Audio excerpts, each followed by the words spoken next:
तो भारतीय जनता पार्टी के लगभग 1 दर्जन सांसद हैं, लगभग 2.5 दर्जन विधायक हैं, उनके पास नहीं जाते हैं क्या भाई? उनके पास कोई कालाधन नहीं है। तो ये लोकतांत्रिक ढांचे के लिए शुभ संकेत नहीं है मेरे हिसाब से। जिस जीएम के दफ्तर पर हमारा कदम जाता है वो कहीं ना कहीं वो टॉयलेट के बहाने बाहर निकल जाता है, क्योंकि हम लाइव जाते हैं, पब्लिक के साथ जाते हैं और जो मेन गेट है उस पे जाते हैं, पीछे गेट पर जगह सेटिंग नहीं करते। ये सबसे पहले जब आंदोलन स्टार्ट हुआ था तो लोगों ने पैसों का प्रलोभन दिया, लोगों ने अपनी पार्टियों में आने का प्रलोभन दिया, जिला अध्यक्ष, प्रदेश कमेटी, केंद्रीय कमेटी। पहले की तुलना ठीक है, पूरी तरह से स्वस्थ नहीं है। कुल मिलाकर दवाइयां चल रही है और उम्मीद करते हैं कि आपकी दुआएं और झारखंड वासियों की दुआएं काम आएगी और जल्द ठीक होकर लौटेंगे। जी, पूरे देश में जय श्री राम चल रहा है, तो झारखंड में जयराम चलने की कवायद हो रही है। अपने आप को इस रास्ते में कहां तक अभी पाते हैं आप? हाँ बिल्कुल, पहली सीढ़ी तो पार कर चुके हम लोग, ऐसा पार हैं, क्योंकि आज अगर आप जहाँ से पॉलिटिशियन लोग काम कर पाते हैं, जिन चीजों को समाधान करते हैं, हम लोग बिना पद धारण के उन चीजों का समाधान कर रहे हैं। जैसे अगर मुआवजा, क्योंकि हमारा झारखंड एक इंडस्ट्रियल क्षेत्र होता है, माइंस क्षेत्र होता है, और माइंस और इंडस्ट्रियल के क्षेत्र में लगभग हम 6 महीना के पीरियड में 10 करोड़ तक का मजदूरों को मुआवजा दिलाने का काम किए हैं। और कम से कम नहीं करने से भी सैकड़ों के आसपास जो ज्वाइनिंग 5 साल पहले किसी कारणवश उनको निकाल दिया गया था, उनको वापस बहाल करने का हमने काम किया, जो कि एक एमपी एमएलए गर्व करता है जिन उपलब्धियों पर, उसको मैंने बिना किसी पद धारण किए किया है। तो कहीं ना कहीं पार है अपने आप को कि हम लोग सही रास्ते की ओर आगे बढ़ रहे हैं। जी हाँ, रही कारण है कि आप युवाओं के सनसनी बने हुए हैं। आज कुछ खास था क्या झारखंड धाम में?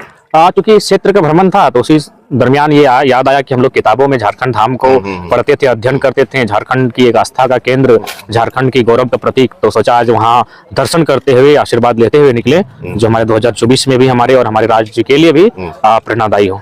आज आप फास्टिंग में भी हमें खबर, तो क्या ये मोदीनिज्म है या कुछ और? नहीं, मोदी जी से हमारी विचारधारा बिल्कुल भिन्न है। मोदी जी का आदर है, एक विश्व पटल पर उनकी एक पहचान है, लेकिन जहां तक विचारधारा की सवाल है, वो कहीं ना कहीं कैपिटलिज्म को सपोर्ट करते हैं, कॉर्पोरेट को सपोर्ट करते हैं। उसका उदाहरण हसदेव का जंगल, एक माननीय अडानी को खुश करने के लिए आज कई लाख हेक्टेयर में फैले हुए जंगल को बर्बाद करना चाहते हैं। कई हजार की आबादी में जो आदिवासी हैं उनका कत्लेआम करना चाहते हैं। तो इसलिए उनका आदर करते हैं, लेकिन उनकी विचारधारा से हमारा विचारधारा मेल नहीं खाता है। हम झारखंड के जंगल में रहने वाला एक किसान कबीलाई कौम का बेटा है, और जंगलों को उजड़ते हुए देखकर हम कैसे उनकी विचारधारा का समर्थन करेंगे? नहीं, कभी कभी ऐसा होता है, जैसा कि अभी आप देख रहे हैं कि विचारधारा भले भिन्न हो केजरीवाल साहब की या हेमंत साहब की, लेकिन छुट्टी की घोषणा कर दी जाती है। देखिए, वो चूंकि एक आस्था का विषय है, जो हेमंत के भी वोटर है वो उस आस्था को मानते हैं। इसका मतलब ये नहीं कि आज से मान के हिंदुइज्म की बात करते हैं, तो भारत देश में अगर हिंदुइज्म की बात किया जाए तो बहुसंख्यक आबादी है, तो जरूरी थोड़ी कि सभी लोग मोदी जी को वोट करते हैं। जी नहीं, उनका तो 31% था शायद 2014 के लोकसभा में, 19 में बढ़कर शायद 35 की क्रॉस गया, बाकी 65%, 70% तो उनके विपरीत जा रही है। तो आस्था का मतलब ये नहीं कि किसी पॉलिटिकल पार्टी विशेष को ही सपोर्ट करे, लेकिन उन्होंने चूंकि आस्था को अपना ट्रम्प कार्ड बनाया, तो इसी बहाने बाकी जो पॉलिटिकल पार्टियां थी उन्होंने भी भाई, उनकी भी जो दल में लोग बैठे हुए भी उसी आस्था का सम्मान करते हैं, तो उन्होंने उसका सपोर्ट किया उस विषय पर। देखिए, हर विषय पर आप केंद्र और राज्य भिन्न नहीं हो सकता है। कुछ कुछ विषय पर उनकी विचारधारा, कभी आप एक दूसरे की आलोचना करते हैं तो किसी नीतियों की आप समर्थन भी करते हैं, और ये होना चाहिए। और ये भारत की लोकतांत्रिक खूबसूरती भी रही है। नेहरू के पीरियड में अटल जी का पीठ थपथपाते थे, इंदिरा जी के पीरियड में अटल जी कहते थे आप निर्णय लीजिए, हम आपके साथ हैं। तो ये भारत के लोकतांत्रिक खूबसूरती है, लेकिन वर्तमान में कहीं ना कहीं ये चीजें थोड़ा सा नहीं दिख रही है। आज के दिन को आप पॉलिटिकली नजर से क्या देखते हैं? हाँ देखिए, कहीं ना कहीं केंद्र में जो पार्टी है वो विश्व की सबसे बड़ी पार्टी है, और उसने भारत के जो लोग हैं उनकी नस को टटोल लिया है। वो जानते हैं इनको क्या चाहिए और क्या नहीं चाहिए, इनकी जरूरतें क्या है और क्या इनकी जरूरतें नहीं है।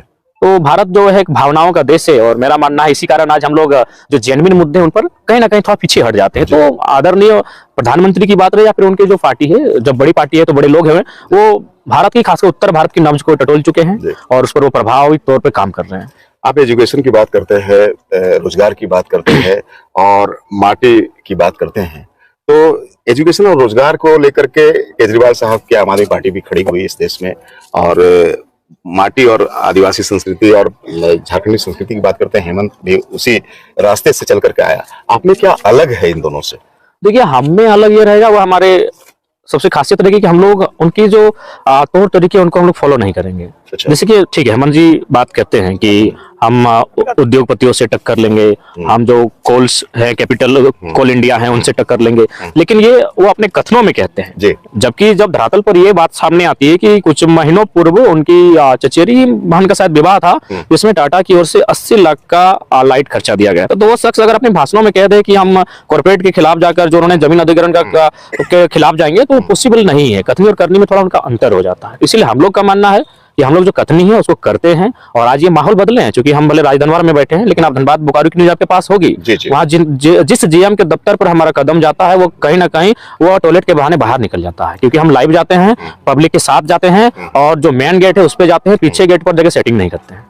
तो एक युवा जो अपने सपनों को साकार करने के लिए किताबों में उलझा हुआ था, अचानक से ऐसा क्या हुआ कि वो इस पॉलिटिकली उठापटक में हाँ बिल्कुल, ये आपका सवाल बहुत भावुक सवाल है, गंभीर सवाल है और सत्य सवाल है कि युवा जो अपने किताब के पन्नों में खोया था। बिल्कुल, जिस 10 तारीख को मेरा इस राज्य के लोग मुझसे परिचित हुए, 10 जनवरी 2022 का साल था जब मुझसे राज्य के लोग एक वीडियो के माध्यम से परिचित हुए, और उसी 10 जनवरी को मेरा पीएचडी का एक पेपर था। लेकिन जस्ट 7 दिन पहले हमारी जो गाइड मैम है, उनका फोन आया कि तुम्हारा एग्जाम जो है वो पोस्टपोन हो चुका है, अतः तुम एग्जाम के लिए बाद में फिर तुम्हारा एग्जाम लिया जाएगा। यानी अगर वो मेरे एग्जाम की डेट पोस्टपोन नहीं होती तो मैं उस कार्यक्रम में नहीं पहुंचता, ना मीडिया को मैं अपना बयान देता, ना आज राजधनवार तक मेरी पहुंच बनती, ना राज्य में एक नई विचारधारा का उदय होता। तो कहीं ना कहीं मेरा मानना इसमें नियति का कहीं ना कहीं एक समर्थन था, एक मौन सहमति थी कि झारखंड का जो ज्वलंत मुद्दा है, जो अन्याय की जो सीमा है वो सर को पार कर रही है। अब किसी को आना चाहिए, किसी को बोलना चाहिए, किसी को इस पर मुखर होकर बात करना चाहिए। तो कहीं ना कहीं नियति ने मेरा चयन किया है। मेरा चयन मैंने भी खुद नहीं किया है, ना मेरा चयन किसी राजनेता ने किया है, मेरा चयन नियति ने किया है। इसीलिए आज मैं आपके बीच हूँ। नहीं तो मैंने तो सपने में नहीं सोचा कि कभी मैं अपने जीवन काल में राजधनवार जाऊंगा। ना मेरे स्वजातीय लोग यहाँ रहते हैं, ना मेरा किसी प्रकार का यहाँ कोई मित्र है, ना मेरे कोई मैंने किसी प्रकार के रिश्तेदार रहते हैं। तो मैंने कभी सपने में नहीं सोचा था कि मैं राजधनवार से होकर गुजरूंगा। लेकिन जब राज की बात आई तो सब एक ही हमारी जात, एक ही हमारे धर्म, वो है झारखंडी, और आज वो झारखंडी भावना हमें खींच कर लाई है। तो इसके लिए कहीं ना कहीं पीछे जो बैकग्राउंड तैयार हुआ वो नियति का बैकग्राउंड है।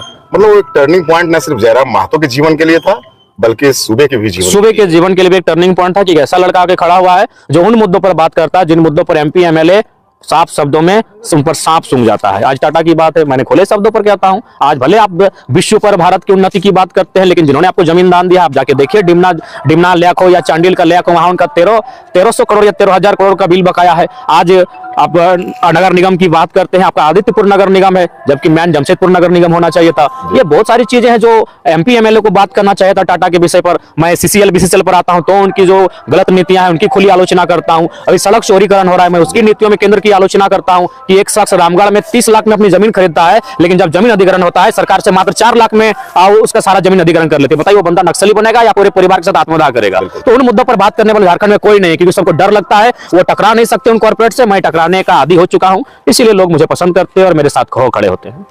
आपको क्या लगता है अभी ईडी का जो प्रकरण चल रहा है माननीय सीएम को लेकर के, इसको आप किस रूप में पाते हैं? देखिए, इसको मैं कहीं ना कहीं बायस्ड रूप में पाता हूं। ईडी स्वतंत्र होना चाहिए, ईडी को स्वतंत्र होना चाहिए था, और लोकतंत्र की मर्यादा और लोकतंत्र की आस्था लोकतंत्र में तभी बनेगी जब ईडी निष्पक्ष होकर काम करे। हम कहते हैं ना कि एक आंखें काजर एक आंखें खैर का, तो ऐसा नहीं होना चाहिए। बिल्कुल, अगर माननीय मुख्यमंत्री दोषी हैं तो ईडी उनको जाए, लेकिन ध्यान रखना चाहिए कि आप तो भारतीय जनता पार्टी के लगभग 1 दर्जन सांसद हैं, लगभग 2.5 दर्जन विधायक हैं, उनके पास नहीं जाते हैं क्या भाई? उनके पास कोई कालाधन ही नहीं है। तो ये लोकतांत्रिक ढांचे के लिए शुभ संकेत नहीं है मेरे हिसाब से। मेरा जो आयु है उसके हिसाब से शुभ संकेत नहीं है। सीएम को बचा नहीं रहे हैं? नहीं, बचा नहीं रहे, ईडी को विस्तृत करना चाह रहे हैं। ईडी को हम चाहते हैं कि अपनी जो बायस्ड नेचर से बाहर आए और किसी के दबाव में ना रहकर काम करे, और चाय पानी के लिए बीजेपी के भी दफ्तर में जाए। आप एक आरोप लगता है जयराम जी, आप वाकिफ हो चुके होंगे और बहुत सारे बाइट में आपने अपने बातों को कहा होगा, जाति की बात कि आप जाति के लोगों को ज्यादा प्रेशर देते हैं, जाति की पॉलिटिक्स करते हैं। देखिए, ये सबसे पहले जब आंदोलन स्टार्ट हुआ था तो लोगों ने पैसों का प्रलोभन दिया, लोगों ने अपनी पार्टियों में आने का प्रलोभन दिया, जिला अध्यक्ष, प्रदेश कमेटी, केंद्रीय कमेटी। लोगों ने स्कॉर्पियो का जब और 6 महीना हुआ तो वो कद और बड़ा हुआ, स्कॉर्पियो को ऑफर आया। जब और 6 महीना बीता तो फॉर्च्यूनर को ऑफर आया। तो हर तरह से जब हमने ठुकरा दिया कि भाई हम झारखंड को विचारधारा को बदलने आए हैं, तो कभी जाति का नाम, कभी धर्म का टैग, तो कभी दिस दैट करके लोग मैंने दिग्भ्रमित करने का प्रयास करते हैं। बाकी मैं जो भी मेरा अभी तक का अगर आंदोलन रहा, अगर आप चंदन क्यारी की बात करें, वहाँ 6-7 लोगों को हमने आंदोलन के माध्यम से ज्वाइनिंग करवाई, स्वर्ण समाज के लोग थे। आपका भोली में 3 महिलाएं जमीन के नीचे धंस गई थी, लगातार 4 दिन तक हम खूंटा गाड़ कर खा रहे हैं, वह दलित समाज की महिलाएं थी। MPL मैथन, जहां बाकायदा हमारे राज्य के मंत्री को आना पड़ा, 6 दिन तक डेड बॉडी के साथ आंदोलन किया, वो आदिवासी परिवार का बेटा था। तो ये केवल भ्रम है, बाकी मेरे रिकॉर्ड को चेक कीजिए, मेरे आंदोलन को चेक कीजिए, मैंने सर्वहित के लिए काम किया है और आगे भी मेरा जो काम होगा वो सर्वहित के लिए होगा। कुछ लोग ये आरोप लगाते हैं कि आप आत्मनिर्भरता में भी बड़े फंसे हुए रहते हैं। अभी सुदीप कुमार सोनू को लेकर के आपने कहा कि वो हमारे बाइट को फॉलो करते हैं, कहते हैं, और लोग कहते हैं कि नहीं, ये राजनेताओं के बाइट के फॉलो खुद जयराम करते हैं। जी नहीं, हम किसी राजनेता को फॉलो नहीं करते हैं। अगर आपको चाहिए तो हम आपको टेलीफोनिक नंबर देंगे, छत्तीसगढ़ के एक विधायक है जो भारतीय जनता पार्टी से, आप उनसे पूछ ले। देखिए, अब आत्मनिर्भरता नहीं है, ये मेरी जो उम्र की अवस्था है, जब ऐसी छोटी छोटी चीजें मेरे सामने आएंगी, थोड़ा सा इन चीजों को हम लोग रखेंगे। अगर हम आपकी उम्र में होते तो हम सुदीप के बयान को इस तरह नहीं रखते। सुदीप नहीं, जो भी मुख्यमंत्री को भी बोलते हैं कि आप मेरे बाइट को लेते हैं, तो अगर हम आपकी उम्र में यानी 50 की उम्र में होते तो इस बात को नहीं करते, क्योंकि हम 25 और 30 के बीच की उम्र में है, तो स्वाभाविक ये बातें कुछ रखेंगे। ये हमारी उम्र का दोष है। चलिए, बड़ी साफगोई है। ऐसा है, साफगोई अमूमन राजनेताओं में नहीं रहता, क्योंकि राजनेता है नहीं, आंदोलनकारी है, तो आंदोलनकारी की भाषा बोल रहे हैं। क्या संदेश देना चाहेंगे युवाओं को? युवाओं को भी देंगे, बुजुर्गों को भी देंगे, माताओं को भी देंगे, अभिभावकों को भी देंगे। सभी को संदेश रहेगा कि झारखंड झारखंडियों के लिए बना है, प्राथमिकता झारखंड वासी को मिले, सड़क से सदन तक, 3rd ग्रेड से लेकर अफसर की नौकरी तक, और तमाम जो एग्जाम्स हैं, चाहे जो भी बहालियां हैं, चाहे कॉन्ट्रैक्ट हो या फिर प्राइवेट सेक्टर हो, पब्लिक सेक्टर हो, झारखंडी को पहली प्राथमिकता मिले। और इसीलिए झारखंड भी बना है, तभी झारखंड की उन्नति होगी। तो इसके लिए सबसे पहले जो हमारी डोमिसाइल पॉलिसी है उसको राज्य को क्लियर करना चाहिए। ये खेसारी लाल यादव को लेकर के बड़ा, देखिए, मुझे लगता है कुछ लोगों ने इसे बहुत बड़ा तुल देने का कार्य किया। हमारा एक ही लाइन कहना है, इससे पहले अक्षरा जी भी आई थी, बाकायदा झारखंड सरकार के कार्यक्रम में आई थी, तो हमने भी कहा था अक्षरा जी एक कलाकार है, कलाकार की सीमा नहीं होती है, एक नारी भी, उनका सम्मान है। हमारा सवाल सरकार से है कि हमारे भी कलाकार हैं, वह कहीं ना कहीं दुखी हैं, हताश हैं, निराश हैं। कई लोग तो आप सुनते होंगे एक समय, जो भी अभी खोटा में गीत है वो मनोज देहाती के हैं, गौतम जी के गीत है, सतीश के हैं, लेकिन वो कहाँ है? क्योंकि आपने उन्हें इग्नोर किया था। हमने ये सवाल रखा, उसी प्रकार हमारा ये सवाल है कि हमारे भी इस झारखंड की मिट्टी में कलाकार हैं, उनको प्राथमिकता दे। वो डाउन हो रहे हैं, वो मिट्टी में पलीन हो रहे हैं। जब उन आखिर एक बहुत बड़ा बजट दे के आप बाकी पड़ोसी राज्यों के कलाकारों को लाते, तो पहले हमारे कलाकारों को प्राथमिकता दे। तो हमारा सवाल था उस समय सरकार से, और इस समय जो भी सवाल किया आयोजन समिति से होना चाहिए था। तो उस बीच हम चूंकि अस्वस्थ थे, हम इलाज के लिए बाहर चल रहे थे, क्या घटना गर्म हुआ उसको मैंने संज्ञान में भी नहीं लेने पाने में असमर्थ रहा। तो कलाकारों का कोई सीमा नहीं होता, पक्षी गाते हैं गीत, तो क्या कुछ ने मना किया? उड़ता हुआ गुनगुनाता हुआ पार कर जाएगा। तो ऐसा ये आज रामलीला की प्राण प्रतिष्ठा हो गई मर्यादा पुरुषोत्तम की। अब लगता है कि चुनाव की शुरुआत होगी, आचार संहिता। देखिए, मेरा मानना है कि आपकी क्या तैयारी है? देखिए, हम लोग तो तैयार हैं, और जो हम लोग की तैयारी का बैकग्राउंड है वो है ऊर्जा, युवाओं का जोश है। हम स्वीकार करते हैं कि हम में अनुभव की कमी है, हम नौसिखिए हैं, हम अभी पल्लवित हो रहे हैं। हमारी एक ही ताकत है, वो युवा है, और इसको मैंने प्रमाण भी दिया है।